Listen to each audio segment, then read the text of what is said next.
खावलायगोन जे नोंथांमोना गावनो माने मोजां आखुनि मोजां हुदानि जिहेतु रोंखागौ नोंनि रोंखागौखौ खामानियाव बाहायदो ओमफ्राय समाजखौ गोग्गो माने खालामनायाव हेफाजाब होदो बेखौ जों खावलायदों। गिबि गिबियावनो आंनि खुलुमनायखौ जासिग्रोबाय। दिनै निश्चय नोंथांमोना नुदों बहाय बेनाराव स्पष्ट लिरनाय दङ माने सिगां मामोन सिगाङो basically motorcycle three wheeler जेरै टट' माने इ रिक्सा ओमफ्राय टेम्प' बेफोर गारि बेहाय मा होनदों जे बेफोर गारिनि कागज पातिखौ चेकिं खालामनो नांला होनदों बे गभर्नमेन्टनि इन्सट्राक्सन माने फाइन गैला खिन्थु मटर साइकेलाव मोनसे माबा दोनदों बार दोनदों बे जाहैबाय हेलमेटखौ गाननांगौ मटर साइकेल सालायबा हेलमेट गानाब्ला खिन्थु फाइना जागोन। आच्छा बेहाय मोनसे खोथाया जाहैबाय दा जोङो माने गावनि हुदा गावनि आखुखौ सोलायनांसिगौ माने सिगां मामोन गारियाव कागज गैयाबा पुलिसा हमगोन बाराद्राय स्पिड सालायोब्ला ट्रेन्सपर्ट डिपार्टमेन्टआ हमगोन पुलिसा हमगोन बेफोरबायदि मोनसे साननाय दङमोन। दा बे दायित्वखौ गारि बिगोमानो होदों गभर्नमेन्टआ जे बेखौ नोंनो बुजियाय नोंनो बुजि सासे मोनसे माने इडुकेटेड समाजनि सोद्रोमा हिसाबै नों गावखौनो फिल खालामनो सेस्था खालाम जेराव नोंखौ नो पार्किं खालामनो नाङा होननानै साइनबोर्ड होखादों बहाय गारिखौ जुदि पार्किं खालामोब्ला बेहाय जाथायदाव उसुबिदा जागोन पाब्लिकनि उसुबिदा जागोन बे खोथाखौ गावनो फिल खालामथों। गारिखौ बिराद स्पिडाव सालायोब्ला सौदावबायोब्ला गावबो माने जोखोम जागोन थैनोबो हागौ मालायखौबो सौदावहैगोन मालायाबो थैनो हागौ बे खोथाखौ गावनो इडुकेटेड सासे माबा हिसाबै सुबुं हिसाबै गावनो गोसोआव फिल खालामथों बेखौ माने सरकारा लुबैदों आरो सरकाराबो लुबैदों माने जोंबो क'क्राझार जिल्लाफोर माने हान्थामेला बिफाननि जानानै बेखौ जोङो खोब गोसो सिंनिफ्राय खावलायगोन जे नोंथांमोना गावनो माने मोजां आखुनि मोजां हुदानि जिहेतु रोंखागौ नोंनि रोंखागौखौ खामानियाव बाहायदो ओमफ्राय समाजखौ गोग्गो माने खालामनायाव हेफाजाब होदो बेखौ जों खावलायदों। आरो बे प्रग्रामा जोङो लादों मास मोनसे माने बे फोसावनायखौ मास मोनसे लादों खिन्थु बे जाबाय थागोन जेब्लासिम गोदान सार्कुलार ओंखारा अब्लासिम मटर साइकेल इ रिक्सा ओमफ्राय बे साखा खबथाम माबा टेम्प' बेफोरनि एगेन्सै खुनु फाइन थाइन दाननाय जानाय नङा गानाबा हले फाइन दानगोन। जोबोद गोनां फोसावनाय दङ बे जाहैबाय गावनि गारिखौ सोरबा जुदि भाङासुरायाव हरबायब्ला बा बिराद गोबावसै मिथिनानैबा जा बा मिथियैयाव जा मिथिस' हायैयाव जुदि गोरोन्थि खालामनानै बायहोबाय बा जिहोबायबा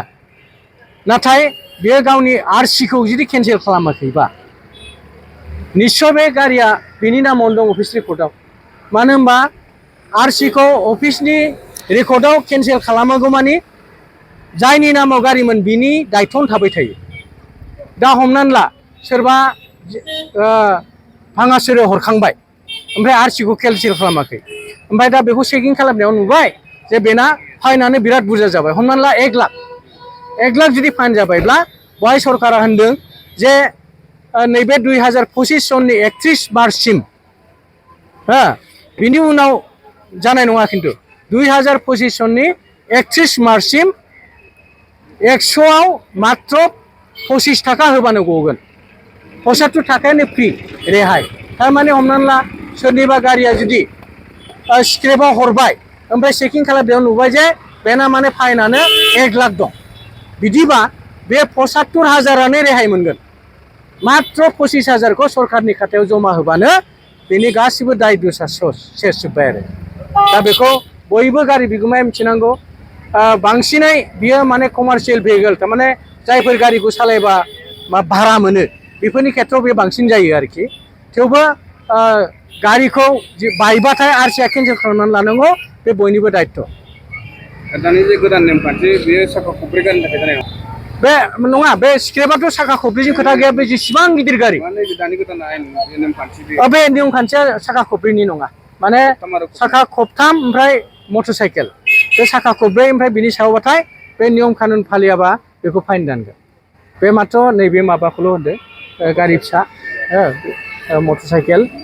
साइकेलाबो मोनसे थालांदों बे जाहैबाय हेलमेट गानाबाथ' फाइन दानथारगोन बेखौ एकदम सियरखा बेखौ आं गले गले माने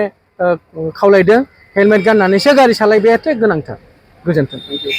एक्सेलेन्ट एकाडेमि बागानपारायाव 11 थाखोनि मुं थिसननाया सोलिगासिनो दं गोसो गुदुं फरायसा फरायसुलिफ्रा गुन गोनां सोलोंथाइ मोननो थाखाय एक्सेलेन्ट एकाडेमि बागानपारायाव मुं थिसननो हागोन बाक्सा जिल्लानि बागानपारा सारियालिनि सानजा फारसे थांनाय लामानि साखाथियाव दं एक्सेलेन्ट एकाडेमि बागानपारा बे एक्सेलेन्ट एकाडेमि बागानपारायाव नांगौबादि गुन गोनां सोलोंथाइनि राहा दं थिखानाय आयदा हिसाबै इंराजि आयदाखौ लाथारनांगोन बेजों लोगोसे एसामिस बड' हिन्दी नेपाली अल्टारनेटिभ इंलिश सायख'नानै लानो हागोन आरो पलिटिकल साइन्स एडुकेशन एडभान्स एसामिस एडभान्स बड' लजिक एन्ड फिलसफी इकनमिक्स जिअग्राफी एन्थ्रपलजी बायदि आयदाखौ सायख'नानै लानो हागोन लोगोसे आलादायै बेसेन होनाङै कम्पिउटार क्लास लानो मोनगोन एक्सेलेन्ट एकाडेमि बागानपारायाव experience and qualified teachers best education with adorable fees education with modern technology. The admission fees charge would be considered for below poverty line and brilliant students. Hostel facilities for boys and girls बायदि थांनाय 2022 मायथाइयाव फोसावजानाय Assam higher secondary जोबथा आनजादनि फिथायाव बे excellent academy बागानपारानिफ्रायनो Anamika Brahma मुंनि सासे फरायसुलिया 92% लानानै अल आसाम साबजेक्ट टपार जानो हादोंमोन लोगोसे बोहैथि बोसोर 2024 मायथाइनि थाखाय एक्सेलेन्ट एकाडेमि बागानपारायाव गोसो गुदुं फरायसाफ्रा मुं थिसननो थाखाय फरायसालियाव फैनानै फर्मखौ लांफैनो हासिगोन आरो मुं थिसननो हासिगोन गुवारै मिथिसारनो थाखाय 9954505027 8011337530 नाम्बारनि गेजेरजों फोनांजाब खालामनो हागोन।